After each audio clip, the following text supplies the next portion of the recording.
नमस्कार, mid day मुद्दा में आप सभी का स्वागत है। मैं हूं आपके साथ जया शर्मा। सत्र संग्राम और संध्या, जी हां, मध्य प्रदेश विधानसभा के मानसून सत्र के बीच ज्योतिरादित्य सिंधिया के भोपाल दौरे से सियासत गर्मा गई है। सिंधिया का ये दौरा ऐसे समय हुआ है जब प्रदेश अध्यक्ष और राष्ट्रीय अध्यक्ष के लिए उनका नाम सुर्खियों में है। सिंधिया के दौरे को बेहद खास माना जा रहा है। गोवा और कर्नाटक में सियासी उठापटक के बाद एमपी कांग्रेस में भी हलचल तेज हो गई है। शाम को सिंधिया समर्थक मंत्री तुलसी सिलावट के बंगले पर सिंधिया समेत कांग्रेस के सभी विधायकों, मंत्रियों और सीनियर लीडर्स को दावत पर बुलाया गया है। इसमें सीएम कमलनाथ भी शामिल होंगे। सपा बसपा निर्दलीय विधायकों को भी डिनर पर बुलाया गया है। सिंधिया ने हाल ही में कांग्रेस के राष्ट्रीय महासचिव पद से इस्तीफा दिया और इस दौरान सिंधिया का सीएम के साथ लंच और मंत्री विधायकों के साथ डिनर से प्रदेश की सियासत गर्मा गई है।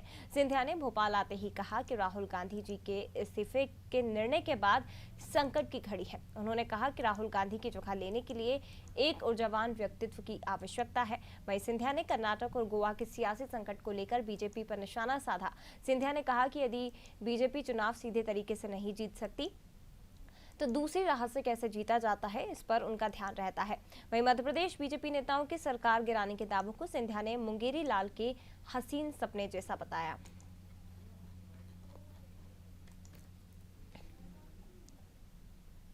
पार्टी लोकतंत्र पे भरोसा नहीं करती है, लोकतंत्र के प्रति उनका सम्मान नहीं है। ये लोकतंत्र के हत्यारे हैं।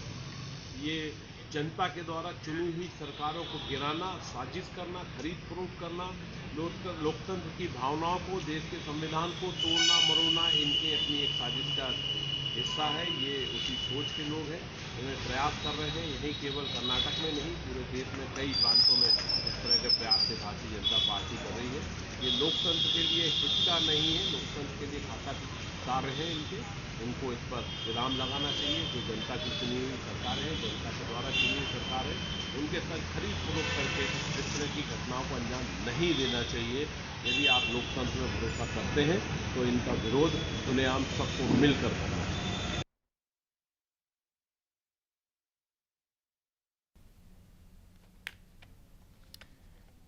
तो आपको बता दें कि मध्य प्रदेश में विधानसभा के मानसून सत्र के दौरान अब ज्योतिरादित्य सिंधिया भोपाल के दौरे पर है। आज उन्होंने प्रेस कॉन्फ्रेंस भी की है और आपको बता दें कि ये दौरा उस समय हुआ है जब उन्होंने अपने महासचिव पद से इस्तीफा दे दिया है। लोकसभा चुनाव में हार के बाद पहली बार ज्योतिरादित्य सिंधिया मध्य प्रदेश यानी कि भोपाल के दौरे पर है और उसके बाद अब यहाँ पर कह सकते हैं सियासी समीकरण इसलिए भी गड़बड़ा गए हैं क्योंकि प्रदेश में कांग्रेस प्रदेश अध्यक्ष का चुनाव अभी तक नहीं हुआ है, नाम अभी तक तय नहीं किया गया है। दूसरी तरफ राहुल गांधी ने अपने अध्यक्ष पद से इस्तीफा दे दिया है। अब क्योंकि प्रदेश अध्यक्ष की बात की जाए और राष्ट्रीय अध्यक्ष की बात की जाए कांग्रेस की, तो दोनों में ही सिंधिया समर्थक जो हैं वो ज्योतिरादित्य सिंधिया का नाम ले रहे हैं और इसकी बानगी हमने एक दिन पहले भी देखी थी जब सिंधिया समर्थकों ने ज्योतिरादित्य सिंधिया के पोस्टर पीसीसी के बाहर लगा दिए थे। हालांकि उसके बाद कुछ ही देर बाद उन पोस्टर को हटा जरूर दिया गया था, लेकिन आज क्योंकि डिनर भी है, डिनर डिप्लोमेसी भी है, तो इस डिनर में क्या कुछ चर्चाएं की जाएगी इसी पर हम चर्चा करेंगे।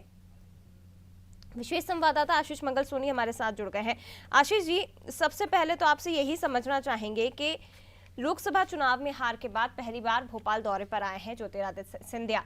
आज डिनर डिप्लोमेसी का क्या खेल है, उसे किस तरह से समझ सकते हैं, और आज जो भोपाल दौरा है उसके बाद प्रेस कॉन्फ्रेंस, इसे किस तरह से समझ सकते हैं?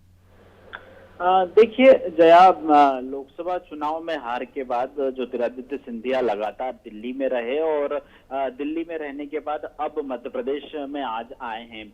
दरअसल ये डिनर डिप्लोमेसी, लंच पॉलिटिक्स के पीछे जो वजह है वो खास तौर पर कांग्रेस की गुटबाजी है, क्योंकि जिस तरीके से मध्य प्रदेश में बीजेपी आरोप लगाती रही है कि मध्य प्रदेश में सुपर मुख्यमंत्री के रूप में दिग्विजय सिंह काम कर रहे हैं, लगातार सरकार को सलाह दे रहे हैं, मंत्रालय में बैठकें कर रहे हैं, तो कहीं ना कहीं सिंधिया का वर्चस्व मध्य प्रदेश से खत्म होता जा रहा है और यही वजह है कि अब सिंधिया ने मध्य प्रदेश में रहने का दावा कर दिया है कि वो अंतिम सांस तक मध्य प्रदेश में रहेंगे। इसके पीछे एक और वजह बताई जा रही है कि लगातार दिल्ली में ज्योतिरादित्य सिंधिया सांसद के तौर पर जब उनके पिताजी सांसद थे तब से लगाकर वो जिस बंगले में रहते थे, अब हार के बाद वो बंगला खाली करना पड़ा। मध्य प्रदेश में ज्योतिरादित्य सिंधिया को जिस बंगले बंगला दिया जाने की बात की जा रही थी, वह कमलनाथ के बेटे नकुलनाथ को सांसद के तौर पर दे दिया। अब मध्य प्रदेश में और खास तौर पर राष्ट्रीय राजनीति में ज्योतिरादित्य सिंधिया ने महासचिव पद से भी इस्तीफा दे दिया। तो सिंधिया के पास ज्यादा कुछ बचा नहीं है, इसलिए ये कहा जा सकता है, ये कयास लगाए जा रहे हैं कि सिंधिया अब कमलनाथ के सामने शरणागत हो गए हैं और ये लंच पॉलिटिक्स के जरिए कमलनाथ से बातचीत करके नगर निगम मंडलों में जो नियुक्ति है वो, और अभी पिछले कुछ दिनों से सिंधिया समर्थक जो मंत्री हैं, तमाम मंत्री हैं, उनके भी किसी भी तरह के बयान ऐसे नहीं आ रहे हैं जो बीच में सरकार के खिलाफ बयान आ रहे थे। कैबिनेट की बैठक में मुख्यमंत्री से हॉट टॉक की बात सामने आई थी। तो सिंधिया खेमे के तमाम मंत्री भी अभी बैलेंस बनाने में लगे हैं। तो इसको इस रूप में देखा जा सकता है कि क्या मध्य प्रदेश में या राष्ट्रीय स्तर पर सिंधिया को कोई नई जिम्मेदारी दी जा रही है, क्या मध्य प्रदेश में सक्रिय होने का दावा कर रहे हैं, तो मध्य प्रदेश में क्या पीसीसी की कमान मिल सकती है या मंत्रिमंडल में शामिल किया जा सकता है। सिंधिया खेमे के मंत्रियों को कम करने की बात की जा रही थी, वो रोकना इसके पीछे वजह बताई जा सकती है। निगम मंडलों में नियुक्ति करके अपने तमाम शागिर्दों को वहां पर बैठाने की बात की जा सकती है। कुल मिलाकर कांग्रेस की राजनीति में गुटीय संतुलन की ये कोशिश यहाँ पर साफ तौर पर देखी जा सकती है, क्योंकि आज शाम कैबिनेट मंत्री तुलसी सिलावट के बंगले पर जो डिनर रखा गया उसमें तमाम दिग्गज नेता मौजूद रहेंगे। अब इस डिनर में क्या अजय सिंह राहुल भी शामिल होंगे, ये भी देखने वाली बात होगी। ठीक, आशीष जी बने रहिए, मैं लौटूंगी आपके पास। अजय शाह कांग्रेस नेता हमारे साथ जुड़ गए हैं। अजय शाह जी, स्वागत है आपका नादी टीवी पर। और जो ज्योतिरादित्य सिंधिया का मध्य प्रदेश आगमन हुआ है, भोपाल आगमन हुआ है, उसके बाद आज प्रेस कॉन्फ्रेंस भी की जा रही है। प्रेस कॉन्फ्रेंस की गई, इसके साथ ही डिनर भी किया जाएगा, साथ में तमाम मंत्रियों का, चाहे निर्दलीय हो चाहे विधायक हो, तमाम मंत्री तमाम विधायक आज डिनर डिप्लोमेसी में शामिल होंगे। क्या कहेंगे, कांग्रेस इसे किस तरह से देख रही है? देखिए, ये तो सामाजिकता है, सामान्य व्यवहार है। एक हमारा बहुत बड़ा नेता जो कल तक हमारे जनरल सेक्रेटरी भी थे, वो यहाँ तशरीफ लाए हैं और वैसे भी यहाँ बहुत बड़े छत्र थे और अभी भी हैं। तो उनके साथ अगर कोई डिनर करता है तो इसमें अब अजीब वाली बात कौन सी हो गई है? वाकई अजय शाह जी, नहीं लगता कि कुछ अजीब है जो कर्नाटक में हुआ, जो गोवा में हुआ, उसके बाद मध्य प्रदेश में नेताओं की धड़कनें तेज नहीं है कि ऐसा ना हो कि जो गोवा में हो गया, कर्नाटक में हो गया, मध्य प्रदेश में भी हो जाए? देखिए, ऐसा है, जहां तक मैं समझता हूँ, बीजेपी के विधायक हों चाहे कांग्रेस के विधायक हों, मध्य प्रदेश के जहां तक है, इतने लालची कहीं कभी हमारे अक्रॉस द बोर्ड की बात कर रहा हूं मैं, कांग्रेस और बीजेपी की बात नहीं कर रहा हूं, हम अपने मध्य प्रदेश के नेताओं की बात कर रहा हूं। वो इतने लालची नहीं है कि छोटे से सुख के लिए, कुछ पैसों के लिए अपना दल और प्रतिबद्धता छोड़ के दूसरी पार्टी में शामिल हो जाएं। कुछ अवसरवादी हो सकते हैं, जैसे पिछले बार राकेश चतुर्वेदी भी चले गए थे, वो बात दूसरी है। लेकिन बल्क एक्सोडस की जो आप बात कर रहे हैं, मैं नहीं सोचता कि कांग्रेस में या बीजेपी में ऐसे ही कुछ स्वार्थी लोग बहुतियात में हैं जो अपनी अपनी पार्टी छोड़ के दूसरी पार्टी में अपने पर्सनल स्वार्थ के लिए चले जाएंगे। अच्छा, तो ये क्या समझा जाए, क्योंकि गोवा की बात की जाए तो वहाँ भी कांग्रेस के विधायक शामिल हुए हैं बीजेपी में, कर्नाटक की बात की जाए तो वहाँ भी कांग्रेस के और जेडीएस के विधायक बीजेपी में शामिल होने की बात कर रहे हैं। तो क्या वहाँ पर लालची लोग हैं, ऐसा कुछ कहा जा सकता है कि वहाँ पर लालची लोग हैं, वहाँ पर पैसों का लालच दिया गया हो और यहाँ पर मध्य प्रदेश में अभी तक मौका नहीं मिल पाया बीजेपी को? नहीं, देखिए, दो चीजें हैं।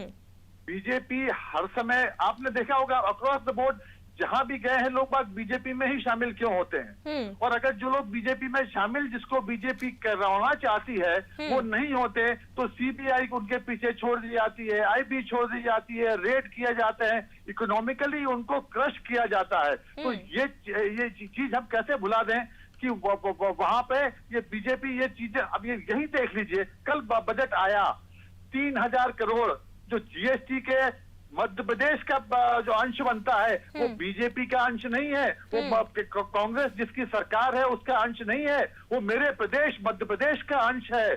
वो जानबूझ के रोक लिया गया।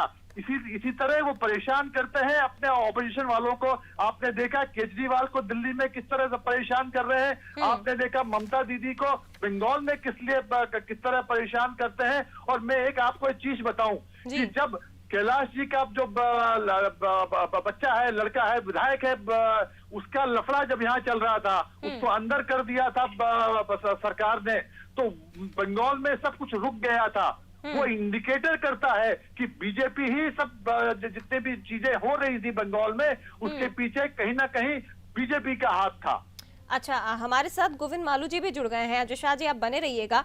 गोविंद जी, स्वागत है आपका। और हालांकि ज्योतिरादित्य सिंधिया लोकसभा चुनाव में हार के बाद पहली बार मध्य प्रदेश आए, प्रेस कॉन्फ्रेंस आज की गई। इसके साथ ही आज तमाम निर्दलीय विधायक जो हैं, सपा बसपा के जो विधायक हैं, तमाम जो मंत्री हैं, पूरे खेमे के साथ, और सीएम कमलनाथ भी इसमें शामिल होंगे। तमाम लोग आज डिनर करने वाले हैं। कई चर्चाएं की जाएंगी, तमाम मुद्दों पर बात की जाएगी। बीजेपी इसे किस तरह से देखती है? क्या इसे ये समझा जा सकता है कि कांग्रेस में हड़कंप मचा हुआ है? क्योंकि ज्योतिरादित्य सिंधिया ने तो ये बात क्लियर कर दी है कि मध्य प्रदेश में कांग्रेस पर कोई आंच नहीं आ सकती। लेकिन हाँ, उन्होंने ये भी कहा है कि बीजेपी को जब सत्ता सही ढंग से नहीं मिलती तो वो गलत रास्ते का इस्तेमाल करती है। जया जी, ज्योतिरादित्य सिंधिया क्या कर रहे हैं, कमलनाथ क्या कर रहे हैं, भारतीय जनता पार्टी को इससे कोई सरोकार नहीं है।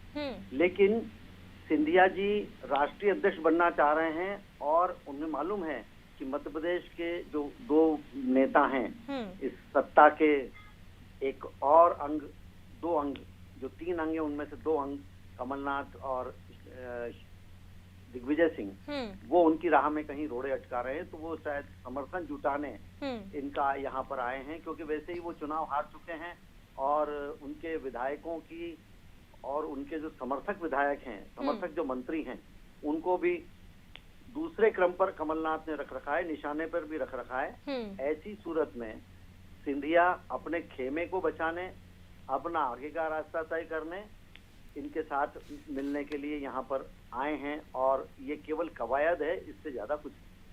अच्छा गोविंद जी, ऐसा तो नहीं है ना कि कहीं गोवा और कर्नाटक जैसी सियासी चाल आप यहाँ भी चलने वाले हों? बीजेपी के लोग यहाँ पे भी कुछ गेम प्लान कर रहे हैं तो एकदम हड़कंप मच गया कांग्रेस के कार्यकर्ता, उनके नेता, उनको लग गया है कि पार्टी का अब कोई भविष्य नहीं है, न कोई दिशा है, न कोई उनका सिद्धांत है, न कोई विचार है। विचार से दूर हो गई, नेता से दूर हो गई और जनता से भी दूर हो गई। तो ऐसे में वो अपना नया रास्ता तलाश करें। जो चाहते हैं कि देश में कुछ अच्छे काम करें, हम प्रदेश में कुछ अच्छे काम करें, कुछ अच्छे दलों के साथ जुड़े, तो वो अपना रास्ता तय कर रहे हैं। गोवा में हुआ, कर्नाटक में हुआ, तो मध्य प्रदेश भी दूर नहीं है। अच्छा, मतलब ये समझा जा सकता है कि आप अप्रत्यक्ष रूप से बोल रहे हैं कि हो सकता है यहाँ भी कुछ उठापटक हमें देखने को मिल जाए। अजय शाह जी भी हमारे साथ, अजय शाह जी भी हमारे साथ जुड़े हुए हैं। गोविंद जी, अजय शाह जी, आपने गोविंद जी की बात सुनी होगी। प्रत्यक्ष रूप से तो नहीं, लेकिन अप्रत्यक्ष रूप से जरूर उन्होंने कह दिया है कि हो सकता है ऐसा कुछ मध्य प्रदेश में देखने को मिल जाए जो गोवा और कर्नाटक में हमें देखने को मिला है। देखिए साहब, ऐसा है, वो बिल्ली के एक मुहावरा है, छितरे ही छितरे दिखते हैं। तो जिस तरह से उन्होंने लालच दे के, डरा के, धमका के दूसरे राज्यों में किया है, वो यहाँ भी करना चाहते हैं। मैं फिर बोलता हूँ कि अक्रॉस द बोर्ड बीजेपी के विधायक हों चाहे कांग्रेस के विधायक हों, इतने लालची नहीं है। मेरा मध्य प्रदेश आज भी कम से कम कुछ हद तक इस चीज से बचा, बुराई से बचा हुआ है। कोई भी कांग्रेस का व्यक्ति एक्सोडस वहां नहीं जा सकता। इक्का दुक्का अगर गए वो इबरेशन होगा। मैंने आपको नाम लेके भी बता दिया है। अजय शाह जी, लेकिन अगर ये जो दौरा है ज्योतिरादित्य सिंधिया का, क्यों आखिर अचानक से दौरा हुआ है? क्योंकि आप ये जानते हैं अध्यक्ष पद के लिए और प्रदेश अध्यक्ष पद के लिए भी सिंधिया जो समर्थक हैं वो लगातार मांग कर रहे हैं। पीसीसी के बाहर पोस्टर भी चस्पा किए गए थे, हालांकि कुछ देर बाद वो पोस्टर हटा दिए गए थे। और आज शाम को जो डिनर पार्टी हो रही है वो भी सिंधिया समर्थक हैं। मंत्री तुलसी सिलावट के घर में ये डिनर पार्टी होने वाली है। तमाम जो विधायक है, खास तौर पर सपा बसपा निर्दलीय विधायकों को भी आपने बुलाया है, तो क्या उन्हें समझाने की कोशिश की जाएगी आपकी तरफ से कि नहीं भाई, जो गोवा और उसमें हुआ है, या फिर बीजेपी आपको कोई लालच दे तो कम से कम उनके प्रलोभन में मत आइएगा, हमें सरकार अपनी मजबूत रखनी है? या फिर ये कहा जाए या इसे इस तरह से समझा जाए कि ज्योतिरादित्य सिंधिया के हाथ में अब कुछ नहीं बचा है, लोकसभा चुनाव वो हार चुके हैं, महासचिव के पद से वो इस्तीफा दे चुके हैं, तो मध्य प्रदेश में आकर एक बार जमीन टटोलना चाहते हैं कि भाई मेरी जगह बची है कि नहीं बची यहाँ पर? देखिए, हारना जीतना एक प्रजातंत्र का वो गहना है जो कहीं ना कहीं, कभी ना कभी हर व्यक्ति ने पहना है। मैं दूसरी चीज कहना चाहता हूं, एक हार से श्रीमंत सिंधिया जी का जो स्टेचर है, जो क्या बोलते हैं बड़े नेता माने जाते हैं, वो उसका कद पूरा या कम नहीं होता है। दूसरी बात यह है कि जहां तक दबाव डालने की नीति है वो बीजेपी तो करती आई है। आप डिप्लोमेसी की बात कर रहे हैं, इसके पहले कमलनाथ जी ने भी डिनर बुलाया था, वहां भी बसपा सपा और इंडिपेंडेंट विधायक गए थे। तो ये तो एक, देखिए, हम आज जो सरकार चल रही है कांग्रेस की, उनके साथ सहायता से चल रही है, तो जब भी कोई बड़ा नेता आता है सामान्यतः ये व्यवहार होता है, उससे कोई दिक्कत वाली बात नहीं है। आप मुझे बताइए, कुछ दिनों पहले कैलाश विजयवर्गीय को ट्रैक्टर रैली करने की क्या जरूरत थी दिखावे के लिए? तब किसी ने कुछ नहीं कहा। मैं मालू जी से ही पूछना चाहता हूँ। अजय शाह जी, मालू जी से संपर्क टूट गया है, उनका फोन कट गया, लेकिन हम बीजेपी के दूसरे नेता से बात करने की कोशिश करेंगे। आप अपनी बात पूरी करिए जब तक। नहीं, मैं वही तो बोल रहा हूँ, ये एक सामान्य प्रक्रिया होती है। कोई बड़ा नेता आता है तो उसके सम्मान में और उसके साथ अपनी इच्छा, अपने दुख, अपने दर्द व्यक्त करने का एक फोरम होता है, जिसको सोशलाइजेशन बोलते हैं। इसमें बड़ी बात क्या है? लेकिन इसके पहले भी अजय शाह जी, जब सिंधिया समर्थक मंत्रियों की जो मंत्री महेंद्र सिसोदिया के यहाँ पर डिनर डिप्लोमेसी हुई थी, उसमें भी जो है सरकार के द्वारा सुनवाई नहीं की जा रही थी, ऐसा इल्जाम लगाया गया था। अधिकारी सुनते नहीं हैं और क्यों हमारे ही बात नहीं सुनी जाती, जो सिंधिया समर्थक हैं हमारी ही बात नहीं सुनी जाती, बाकी कमलनाथ समर्थक जो भी हैं या दिग्विजय समर्थक हैं उन मंत्रियों की बात सुनी जाती है, हमारी नहीं सुनते और सरकार भी हमारी नहीं सुनती। ये बात और ये शिकायत भी निकलकर सामने आई थी। उस समय उस समस्या का कोई हल नहीं किया गया था। दूसरी बात, कैबिनेट जो बैठक हुई थी उसमें कमलनाथ समर्थक और सिंधिया समर्थक आमने सामने हो गए थे, यहाँ तक कि सीएम कमलनाथ से भी बहस हो गई थी। अब आप खुद समझिए ना कि मध्य प्रदेश में हालत क्या हो रही है। और जो बीजेपी लगातार आरोप लगा रही है कि भाई नहीं चल पाएगी सरकार, ज्यादा नहीं चल पाएगी, तो क्या इसको सच माना जाए? क्योंकि आपस में ही बॉन्डिंग नहीं हो पा रही है।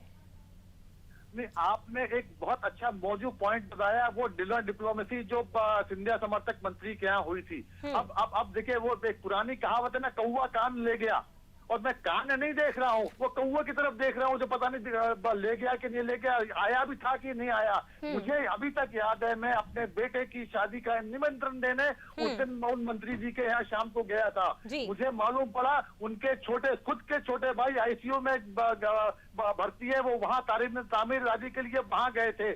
तुलसीराम सिलावट, उस दिन मैंने उनसे बात की, वो खंडवा में थे। लेकिन नेक्स्ट डे रिजल्ट क्या आया कि साहब 7 के 7 मंत्री उन मंत्री के साथ डिनर कर रहे थे। और इत्तेफाक की बात है, देखिए अजय शाह जी मैं रोकूंगी आपको, आप बने रहिएगा, क्योंकि दीपक विजयवर्गीय जी भी बीजेपी से हमारे साथ जुड़ गए हैं, उनकी भी एक बार बात सुन लेते हैं, उसके बाद आप जवाब दीजिएगा। दीपक जी, स्वागत है आपका अनादि टीवी पर। और हार के बाद मध्य प्रदेश के दौरे पर दिग्विजय सिंह, माफ करिएगा, ज्योतिरादित्य सिंधिया आए हैं, प्रेस कॉन्फ्रेंस की है, आज डिनर भी साथ में किया जाएगा, तमाम विधायकों को इकट्ठा करके चर्चा भी की जाएगी। क्या महत्वपूर्ण चर्चा होगी वो तो बैठक के बाद और डिनर के बाद पता चलेगा। लेकिन बीजेपी इसे किस तरह से देख रही है, क्योंकि तमाम तरह के इल्जाम गोवा और कर्नाटक के घटनाक्रम के बाद अब मध्य प्रदेश में भी बीजेपी पर लगाए जा रहे हैं? नहीं, देखिए, ऐसा है कि कमलनाथ और ज्योतिरादित्य सिंधिया एक दूसरे के साथ खेल खेल रहे हैं और ये उसी खेल का हिस्सा है। मैं समझता हूँ कि अब दोनों किस तरह से बॉल फेंकते हैं और किस तरह से बॉल को झेलते हैं, यही सब चल रहा है, चाहे वो डिनर की पॉलिटिक्स हो और चाहे ये प्रेस कॉन्फ्रेंस हो, ये उसी खेल का हिस्सा है। ज्योतिरादित्य सिंधिया मध्य प्रदेश में कुछ भूमिका चाहते हैं, लेकिन कमलनाथ जी वो होने नहीं देंगे। अब इस खेल को ज्योतिरादित्य सिंधिया कैसे खेलते हैं और कमलनाथ कैसे रोकते हैं, यही देखना है। अच्छा, तो आप ये कहना चाहते हैं कि अगर मध्य प्रदेश दौरे पर आए हैं ज्योतिरादित्य सिंधिया, तो एक बार जमीन तलाशने के लिए आए हैं कि भाई मेरी पकड़ अभी भी पहले जैसी है या नहीं है? नहीं, स्वाभाविक तौर पर ज्योतिरादित्य सिंधिया का अपना एजेंडा है और उस एजेंडे के तहत वो कमलनाथ को सॉफ्ट करने के लिए आए हैं। कमलनाथ वो सारी चीजों को समझ रहे हैं। कमलनाथ को चुनाव के पहले की सारी परिस्थितियां भी याद है कि किस तरह कमलनाथ के साथ कॉपरेशन नहीं किया जा रहा था। मुख्यमंत्री बनने के समय भी कमलनाथ और ज्योतिरादित्य सिंधिया में चला, वो सारी चीजें भी सामने हैं। तो मैं नहीं समझता कि ये जो डिनर और डिप्लोमेसी हो इतनी आसान है। खेल दोनों तरफ से चलेगा, उसको उसी खेल के नतीजे से देखना चाहिए। अच्छा, तो इसका फायदा अगर कुछ होता है मध्य प्रदेश कांग्रेस में, तो इसका फायदा बीजेपी तुरंत उठाएगी? फिर तो गोवा में उठाया, कर्नाटक में उठाया, उनके आपसी हितों की बात है। खेल है जिसमें ज्योतिरादित्य सिंधिया कुछ अपने हितों को प्रोटेक्ट करना चाहते हैं, संगठन के हिसाब से या दूसरे हिसाब से हो, और कमलनाथ की उसमें सहमति नहीं है। तो सहमति लेने के लिए वो डिप्लोमेसी उन्होंने अपनी बॉडी लैंग्वेज ली है। कमलनाथ उसको किस तरह लेते हैं और किस तरह जवाब देते हैं, ये देखना पड़ेगा आगे आने वाले दिनों में। ठीक है, अजय शाह जी क्या कहेंगे, क्योंकि आप बहुत अच्छे से जानते होंगे, एक पुरानी कहावत, एक पुरानी कहानी है कि दो बिल्लियों के बीच की लड़ाई जब होती है तो उनकी रोटी जो है वो तीसरा बंदा उठा के ले जाता है, बंदर उठा के ले जाता है। और कमलनाथ और सिंधिया भी उसी तरह से हो गए हैं और बीजेपी उस बंदर की तरह हो गई है। अगर आप लोगों के मंत्रियों में, अगर आप लोगों के समर्थकों में कुछ ऊंच नीच होती है, किसी तरह की बहस भी थोड़ी सी होती है, 2 बार हम देख चुके हैं, तीसरी बार अगर होती है तो जरूर बीजेपी इसका फायदा उठाने की कोशिश करेगी। देखिए ऐसा है, मोदी जी की मन की बात तो बहुत हमने सुन ली है। आज अब हमारे दीपक भाई की मन की बात भी सुन लीजिए। वो करे तो रासलीला और कांग्रेस करे तो कैरेक्टर ढीला, ये दोहरापन नहीं चलेगा। मुझे ये बताइए, जब शिवराज यहाँ पे सीएम थे, उन्होंने जानबूझ के षड्यंत्र करके दबाव के राजनीति करके कैलाश जी से पहले मंत्री पद से हटाया और उसके बाद दिल्ली रवाना कर दिया। तो ये हमारे दीपक भाई को ये नहीं दिखता। और अभी जो मैं जिस ट्रैक्टर रैली की बात कर रहा था, क्या वो ट्रैक्टर रैली कैलाश जी फिर से ही अपने आप को प्रतिस्थापित करना नहीं चाहते थे? क्या जबरदस्ती उनको एक दिव्य सपना आया कि भाई मुझे ट्रैक्टर रैली करना है? तो ये तो क्या है, देखिए पॉलिटिकल गिमिक्स है, होते रहते हैं। मैं सिर्फ इतना कहना चाहता हूं कि ये जो तोड़ फोड़ की राजनीति है, आपने देखा इसके पहले नारायण जो हमारे विधायक हुआ करते थे मैयर से, तोड़ के कौन ले गया? बीजेपी। एन वक्त पे जब व्यापम का मसला था और डंपर कांड हो रहा था जिसमें शिवराज जी का वो खुद उनकी पत्नी फंसने वाले थे, तो राकेश सिंह जी को कौन क्या बोलते हैं दबाव लेके चला गया? संजय पाठक को खान किसने बंद की थी? क्यों दबाव डाल के उनको ले गया? ये तो इनकी गंदी राजनीति के मास्टर हैं। ठीक है, दीपक जी क्या कहेंगे अभी, क्योंकि ये बात तो ज्योतिरादित्य सिंधिया भी आज कह चुके हैं कि जब बीजेपी सही रास्ते पर नहीं चल पाती, जब नहीं सत्ता कायम कर पाती है, तो फिर गलत रास्ते पर जाना शुरू कर देती है। देखिए ऐसा है, बीजेपी तो यहाँ कहीं है ही नहीं। केवल ज्योतिरादित्य सिंधिया अपनी स्पेस बनाने की कोशिश कर रहे हैं और कमलनाथ वो स्पेस नहीं बनाने देंगे, इतनी बात है। तो ज्योतिरादित्य सिंधिया अपना खेल खेलें, कमलनाथ जिनको रोकना है वो रोकें, लेकिन बीजेपी तो कहीं है नहीं इसमें। बीजेपी तो अपना संगठन में काम कर रही है। अगर किसी को सदस्यता चाहिए तो सदस्यता लेने आ जाओ। यानी कि बीजेपी के लिए सबके दरवाजे, बीजेपी के सबके दरवाजे खुले हैं सबके लिए। नहीं, हमारा तो सदस्यता अभियान चल रहा है, अगले 3 महीने तक चलेगा। हाँ, अजय शाह जी, है क्या कोई कांग्रेस में सदस्यता ग्रहण करने वाला? और एक महत्वपूर्ण सवाल ये भी है, क्योंकि प्रदेश अध्यक्ष का पद भी अभी तक खाली पड़ा है आप लोगों का। ज्योतिरादित्य सिंधिया के समर्थक तो चाहते हैं कि पद मिल जाए, अध्यक्ष का पद तक चाह रहे हैं, तो क्या इसे माना जा सकता है कि सिंधिया के नाम प्रदेश अध्यक्ष का पद जा सकता है? क्योंकि उन्हें भी तो भाई अपनी जमीन तलाशनी, उन्हें भी तो कोई पद चाहिए। अब देखिए, एक ऑर्डिनरीली बात मैं बताता हूँ कि घुटना मुड़ता कहाँ है? पेट की तरफ। अगर मेरा कोई नेता है तो मैं जरूर चाहूंगा कि वो और भी आसमान पे उड़े और भी ऊंचाई छुए, क्योंकि अगर मेरा नेता अगर आसमान पे ज्यादा उड़ता है, ऊपर जाता है, ज्यादा अच्छे पद पे जाता है, तो कहीं ना कहीं मैं भी उसके साथ थोड़ी ऊंचाई प्राप्त कर सकता हूं। बात वही है अजय शाह जी, लेकिन आपसी आप लोगों का इतना कनेक्शन नहीं है ना कि मनमुटाव ना हो, क्योंकि एक छोटी सी मीटिंग में भी मनमुटाव निकलकर सामने आ जाता है। गुट बटे हुए हैं और वो गुट का खामियाजा कहीं ना कहीं आप लोगों को ही भुगतना पड़ता है। वो इतिहास में शायद हम भूल रहे हैं। वो क्या बोलते हैं, कैलाश जी जोशी, वो क्या बोलते हैं हमारे सखलेचा जी, वो हमारे ये त्रिमूर्ति जो थे, किस तरह लड़ते थे। तो ये देखिए, पॉलिटिक्स और पावर है ना, power and politics corrupts everybody and absolute power corrupts absolutely. और एब्सोल्यूट पावर आज किसके पास है? बीजेपी के पास है और क्या बोलते हैं मोदी जी के पास है। आप देख लीजिए ना, उनके सहमति के बिना कुछ पत्ता खड़क रहा है क्या? यहाँ मामा कोशिश कर रहे हैं कि भाई फिर से कुछ कर ले, लेकिन उनको फड़फड़ाने दिया जा रहा है, उनको कुछ मिल नहीं रहा। तो ये तो चीजें हैं, पॉलिटिक्स में चलती रही हैं। तो किसी का छुप जाता है, किसी का छप जाता है, फर्क सिर्फ इतना है। विजय वर्गीय जी, लास्ट कमेंट आपसे लूंगी क्या कहेंगे अभी अजय शाह जी की पूरी बात आपने सुन ली है, क्योंकि ये वाकई में है कि क्योंकि कांग्रेस में गुट बटे हुए हैं तो उनकी बात उजागर हो जाती है, लेकिन बीजेपी में ऐसा नहीं है, अंदरूनी कलह चलती रहती है और किसी को पता तक नहीं चल पाता। देखिए, बीजेपी तो एक संगठन होता है, बीजेपी में कोई व्यक्ति कोई मायने नहीं रखता है। जहाँ तक ये मीटिंग का सवाल है और जहाँ ज्योतिरादित्य सिंधिया की प्रेस कॉन्फ्रेंस का सवाल है, तो ये कमलनाथ और ज्योतिरादित्य सिंधिया के बीच में जो शेयर और मात का खेल चल रहा है पिछले कुछ महीनों से, उसी का हिस्सा है।